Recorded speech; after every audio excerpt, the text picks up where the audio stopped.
श्री सच्चिदानंद सद्गुरु साईनाथ महाराज की जय।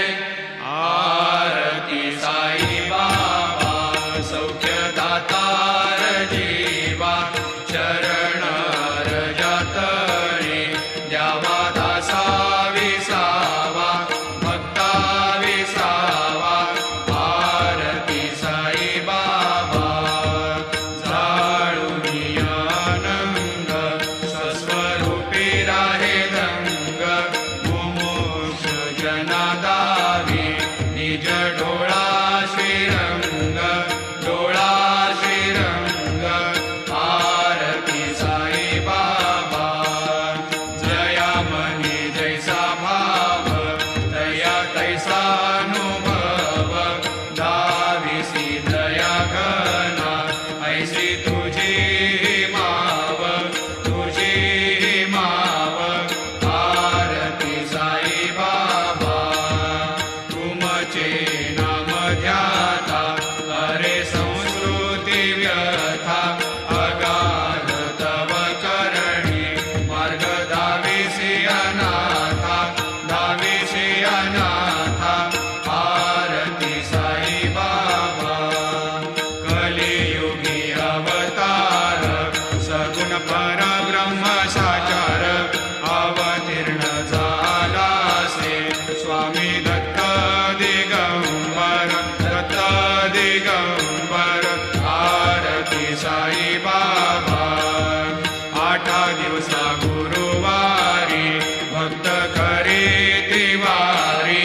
प्रभु पद पाहावया भव भय निवारी, भय निवारी। आरती साई बाबा माझा निज द्रव्य ठेवा, तव चरण रज सेवा। मागणीची आता तुम्हा देवादिदेवा, देवादिदेवा। आरती साई बाबा इच्छित दिन चातक, निर्मल धोय निज सुख। वाजावे माधवाया सांभाळ आपुली भाग, आपुली भाग। आरती साई बाबा सौख्यदातार जीवा, चरण रजतळे द्यावा दासा विसावा, भक्ता विसावा। आरती साई बाबा शिर्डी माझे पंढरपूर, साई बाबा रमावर, बाबा रमावर। साई बाबा रमावर शुद्ध भक्ते चंद्रभागा, भाव कुंडलिक जागा, कुंडलिक जागा। भाव कुंडलिक जागा याहो याहो अवघे जन, करा बाबाशी वंदन, साईशी वंदन। करा बाबाशी वंदन, गणू म्हणे बाबा साई। भाव भाव माझे आई, भाव माझे आई, भाव भाव माझे आई। घालीन लोटांगण वंदीन चरण, डोळ्यान पाहिन रूप तुझे। प्रेमी अलंगिन आनंदी पूजिन, भावे ओवाळीन म्हणे नमा। त्वमेव माता पिता त्वमेव, त्वमेव बंधु सखा त्वमेव। त्वमेव विद्या द्रविणः त्वमेव, त्वमेव सर्वं मम देवदेव। कायेन वाचा मनसेन्द्रियैर्वा बुद्ध्यात्मना वा प्रकृति स्वभावात् करोमि यद्यत् सकलं परस्मै नारायणायति समर्पयामि। अच्युतं केशवं रामनारायणं कृष्णदामोदरं वासुदेवं हरि श्रीधरं माधवं गोपिकावल्लभं जानकीनायकं रामचन्द्रं भजे। हरे राम राम राम हरे हरे, हरे कृष्ण कृष्ण कृष्ण हरे हरे। श्री गुरुदेवा दत्त अनंता तुला ते कसे रे स्तवावे, अनंता तुला ते कसे रे नमावे। अनंता मुखाचा शिणे शेष गाथा, नमस्कार साष्टांग श्री साईनाथा। स्मरावे मनी त्वत्पदा नित्य भावे, पुरावे तरे भक्तीसाठी स्वभावे। तरावे जगातारुणी मा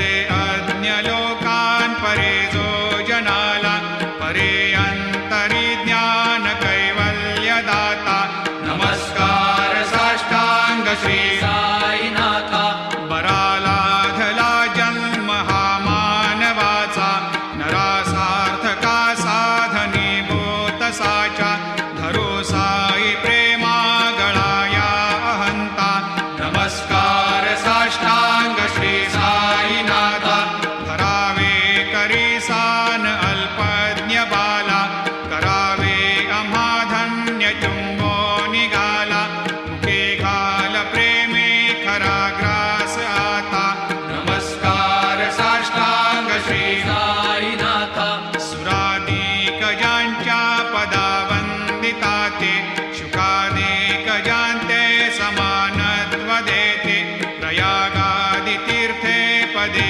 नम्र होता नमस्कार साष्टांग श्री साईनाथा तुझ्या या पदा पाहता गोप बाले सदा रंगलीचित स्वरूपे मिळाले करे रास क्रीडा सवे कृष्णनाथा नमस्कार साष्टांग श्री साईनाथा तुला मागतो मागणे एक द्यावे करा जोडितो दीन अत्यंत भावे भवे मोहनी राज हातारी आता नमस्कार साष्टांग श्री साईनाथा ऐसा येई बासाई दिगंबरा अक्षय रूप अवतारा सर्व हि व्यापक तो श्रुतिसारा अनुसया त्रिकुमारा बाबा येई बा काशी स्नान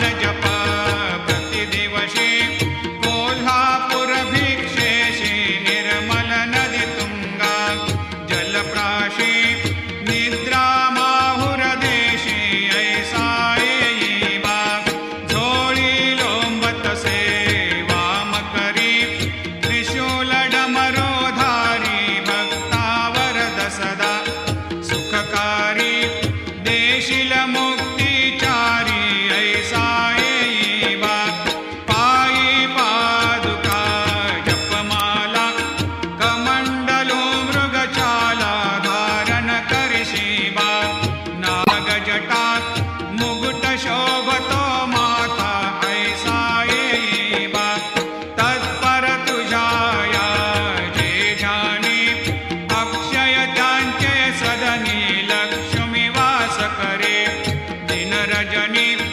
रक्षिसी संकट वारुणी ऐसा येई बा या परिध्यान तुझे गुरुराया दृश्य करी नयनाया पूर्णानंद सुखे एकाया लाविशी हरि गुण गाया ऐसा येई बा साई दिगंबरा अक्षय रूप अवतारा सर्व हि व्यापक तो श्रुतिसारा अनुसया त्रिकुमारा बाबा येई बा सदा सस्वरूपं चिदानन्दकन्दं जगत्सम्भवस्थान संहारहेतुं स्वभक्तेच्छया मानुषं दर्शयन्तं नमामीश्वरं सद्गुरुं साईनाथं भवद्वांतविद्वांसमार्तण्डमीड्यं मनोवागतीतं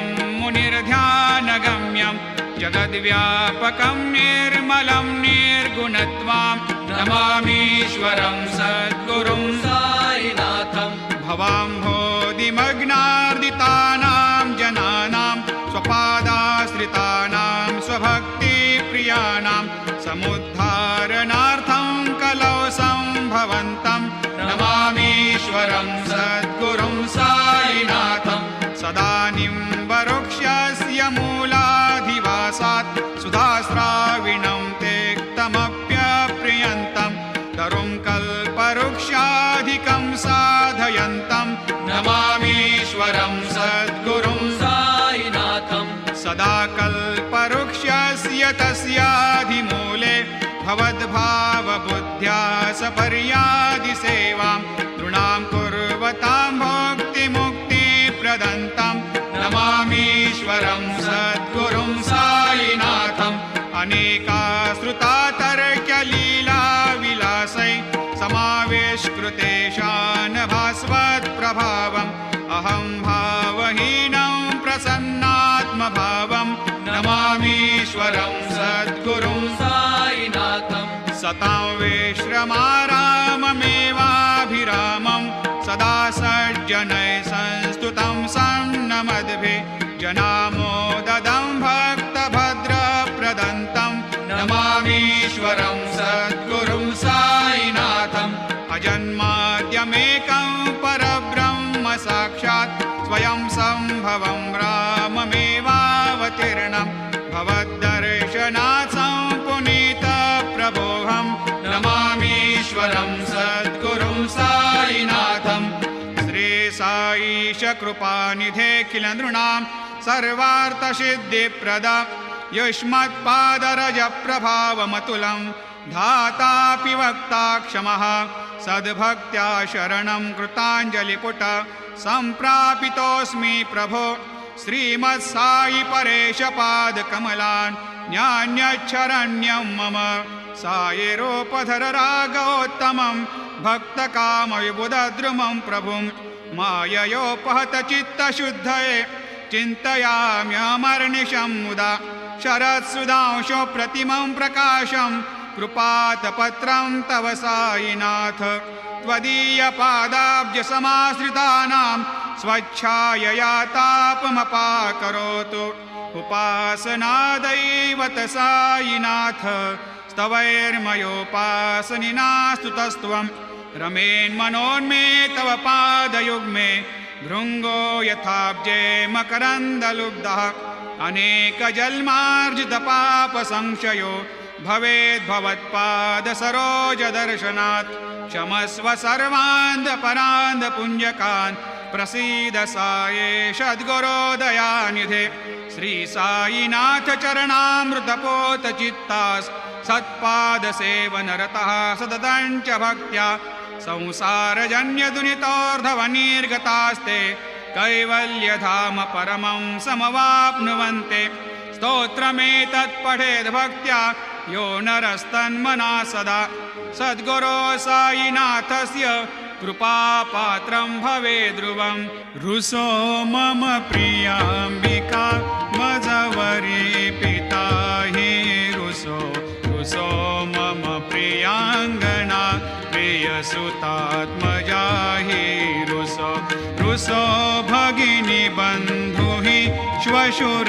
श्वशुरसासुबाई रुसो न दत्त गुरु साई मामजवरी कधीहि रुसो उसो न सुनबाई त्या मजन भ्रातृजाया पुसो पुसो न प्रियसो यरे प्रियसगे न ज्ञाते पुसो पुसो सुरदना सखा स्वजननाप्तबन्धु पुसो परीन गुरु साई मामजवरी कधीहि रुसो पुसो न अबला मूले तरुणरुद्धहीना पुसो पुसो न गुरुधाकुटे मजन थोरसाने पुसो पुसो न च भले बुरे सुजन साधुहीना पुसो परीन गुरु साई मामजवरी कधीहि रुसो रुसो चतुरतत्त्वविद् विबुध प्राज्ञज्ञानी रुसो रुसो हि विदुषी स्त्रिया कुशल पंडिता हि रुसो रुसो महीपते यति भजक तापसे हे रुसो न दत्त गुरु साई मामजवरी कधीहि रुसो रुसो कवि ऋषि मुनि अनघसिद्ध योगे रुसो रुसो हि गृह देवता निकुल ग्राम देवी रुसो रुसो खल पिशाच हि मलिन डाकिने हे रुसो न दत्त गुरु साई मामजवरी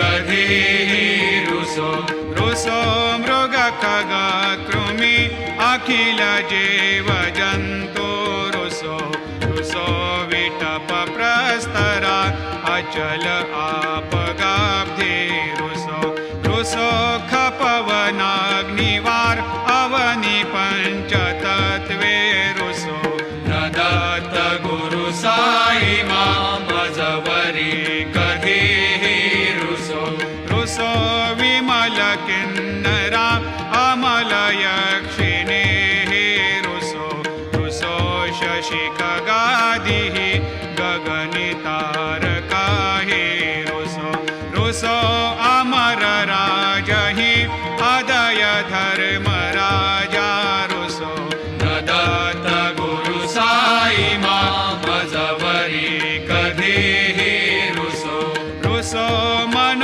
सरस्वती चपल चेतते रुसो रुसो वपुदिशाखिला कठिन काल तो हे रुसो रुसो सकल विश्व हि मयि तु ब्रह्म गोलं रुसो न दत्त गुरु साई मजवरी कधीही रुसो विमूढ मनुनी हसो मजन मत्सरा हेडसो वदाभिरुचि उल्हसो जनन कर्दमीनापसो